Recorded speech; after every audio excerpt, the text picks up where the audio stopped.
दोस्तों, दुनिया के सबसे अमीर इंसानों में से एक बिल गेट्स साहब एक दिन किसी रेस्टोरेंट में खाना खाने के लिए गए। उन्हें वहाँ की सर्विसेज बहुत अच्छी लगी। जाते वक्त बिल गेट्स साहब ने वेटर को $10 की टिप भी दी।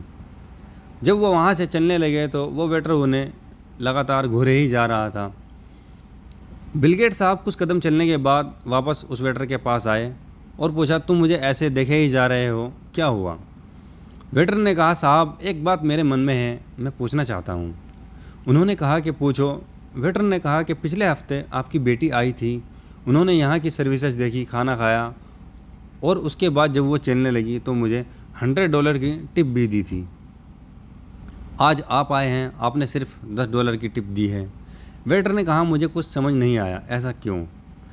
बिल गेट्स साहब ने उस वेटर को जो कहा उसे ज़रा ध्यान से सुनिए।